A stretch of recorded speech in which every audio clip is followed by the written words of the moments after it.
What's up, movie fans? Guys, so we just recently got Secret Invasion, the newest MCU Disney Plus show, and it occurred to me recently that I've ranked the MCU movies several times, but I've never ranked the Disney Plus shows. So today I'm going to be ranking all 9 MCU Disney Plus shows from worst to best with Secret Invasion now that it's out. Let's just get straight into it, starting with number 9, She-Hulk. Now, I would like to say that this show, I definitely think, gets way more hate than it deserves. People always talk about it like it's the worst Marvel thing ever, or it's like the worst show that they've ever seen. That's a bit ridiculous. It's not good, but I think that people blow it out of proportion with how bad this show really is. I think that it does have a lot of good elements to it. I actually really like the character of She-Hulk in this show. I think that she's fun. Tatiana Maslany's performance is pretty good. I enjoy the whole concept of a legal comedy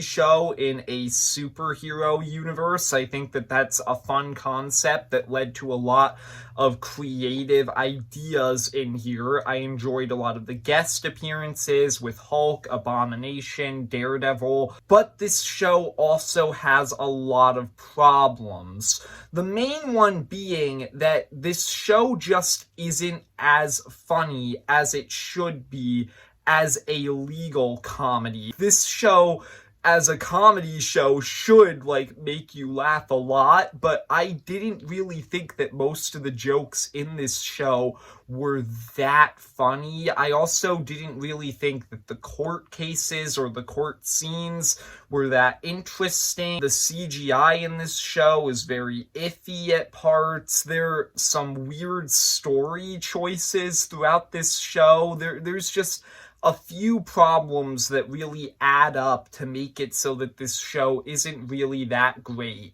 But I still think that it gets way more hate than it deserves. Number 8, What If? And for me, What If is basically the textbook definition of just a mixed show. This show is obviously an anthology series. It has a different storyline in each episode, and I like about as many episodes as I dislike. So it's literally split basically half and half. I like the T'Challa Star-Lord episode. I think that one was super creative. I liked the Avengers Murder Mystery episode. That one was really interesting. The Doctor Strange turning evil episode was incredibly emotional. The Ultron episode was a pretty great high-stakes episode that I thought improved the MCU's version of Ultron. And finally, I liked the finale. I thought that was a fun way to bring it all together. But then, on the other hand,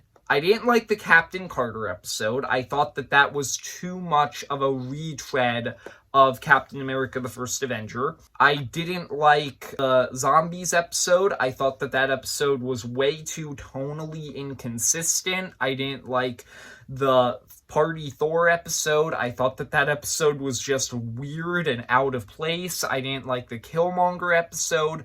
I thought that episode was way too slow. Killmonger's motivations didn't really make sense, and the ending was way too abrupt. So yeah, I basically liked about half of the episodes of this series and disliked about half. So this show, I'm just incredibly mixed on overall. Number 7, The Falcon and the Winter Soldier. This is another show that I'm very mixed on. I like a lot about it, but I also have a lot of problems. Starting with the things that I like the fact that this show actually explores the effect of the blip. That's something that not a lot of other MCU projects do, and this show does it very well, exploring the trauma that the blip had on the world and the people who experienced it. I liked the fact that this show turned Sam and Bucky into real great characters. Before this show, they were really just Captain America's boring sidekicks, but this show really gave them great arcs. It turned them into three-dimensional characters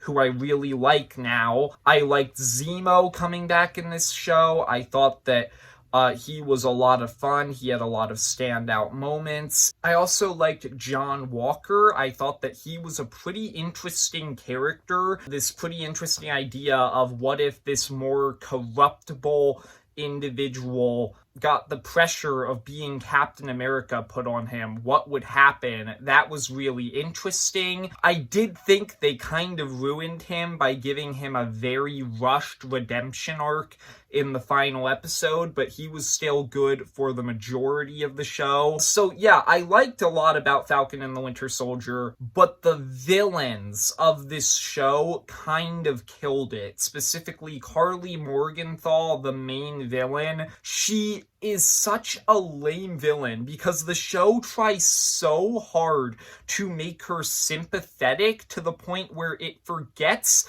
to really show you that what she's doing is wrong. It basically is supporting what she's doing, and that really annoyed me. Her plan is also very vague. It makes a lot of the plot very convoluted. I didn't like the power broker twist. I thought that that was such a weird twist because they managed to make it so predictable while also making it make hardly any sense. Yeah, overall, Falcon and the Winter Soldier, it has some great elements to it, but there are also just a lot of elements that really didn't work in this show. Number 6, Miss Marvel. I think that this is a fun, small-scale, coming-of-age story. You have a very likable protagonist with Kamala. Iman Vellani's performance in this show is a lot of fun. Her friends are a lot of fun. Her family is a lot of fun. The interactions between her and those characters are a lot of fun. I thought that her journey was pretty interesting throughout this show. I liked the art style that this show had to kind of try and illustrate Kamala's imagination. That was a lot of fun. But this show is also kind of killed by its villains, because not only are the villains in this show kind of generic, they also have this plan where it's they want to get back to their own dimension, and in order to do it, they want to end the world. That just kind of made it so that this show that was this really cool, fun, small stakes show now has world-ending stakes and it's overly convoluted Marvel stuff. That's kind of my main problem with this show. Overall, I still thought Miss Marvel was a lot of fun though. Number 5, Hawkeye. And Hawkeye is probably the show that I have the least to say about on this list, because I just think that this show is a fun, small-stakes Christmas superhero show. I don't really have a lot to say about it. I just really enjoyed it. I really enjoyed Clint. Seeing Clint get more spotlight in this show was a lot of fun. I loved Kate. I thought that she was a great new character. I enjoyed the chemistry that the two of them had together. I thought that their dynamic was really the main thing that made this show so enjoyable. You have Yelena coming back in it, which was fun. I enjoyed seeing her again. I really liked Echo as a new character. I thought that she was a great character that had a lot of really interesting elements to her. I liked seeing Kingpin in the final episode. After watching Daredevil, I definitely wish that they had done a bit more with him, but still, he was cool. Seeing him was cool. Yeah, I just really enjoyed this show overall. I thought that it was a lot of fun. I think that this show, another thing about it that I feel the need to mention, This show probably has the best finale out of any of the MCU Disney Plus shows. This show is really the only finale that I can think of that I don't really have a big problem with. So yeah, that's another thing about Hawkeye that's cool. Number 4, Moon Knight. And Moon Knight was just a really interesting, cool show that I think had a lot of really great things about it. I think the main thing that I really loved about this show was Oscar Isaac. Oscar Isaac really solidified himself in this show as one of the best actors in the entire MCU. He does such a great job at playing these two very different tortured characters. They're just so interesting on their own, Mark and Steven, but they're also very interesting together. They have some fantastic, interesting backstories that they explore throughout this show. I really just loved Oscar Isaac's performance and the lead characters in general. I also loved how this show, how it's kind of a mystery show that slowly reveals things as it goes on. I thought that a lot of the more mysterious, weird elements of this show were great. I liked the villain, Arthur Harrow. I thought that he was cool. I liked supporting characters like Lila and Khonshu. I just overall thought that this show had a lot of great elements to it. It also has what is by far my favorite episode in any of the MCU Disney Plus shows, which is the episode where Mark and Steven are trapped inside of the asylum, inside of the afterlife, and they're both exploring each other's backstories. That episode was heartbreaking, and it was really well done. Yeah, Moon Knight, I just think, was a great show that I really loved a lot of elements about. Number 3, I know, it's an unpopular opinion, but I really liked Secret Invasion. Now, I will say, this show was very close to being higher up on this list, but I just thought that the finale of this show kind of ruined a lot of it. I did not like the finale of this show. Everything else about this show I loved. I loved how it was this really mature spy thriller show. I loved how it kind of explored both sides of this conflict and how the Skrulls aren't all bad. I really liked that. That did a lot of work to make them a very sympathetic villains. I really liked Nick Fury's arc in this show. I loved the performances. The acting in this show is great. I thought that some of the dialogue was fantastic. The way the story played out, it had a lot of really shocking moments in it.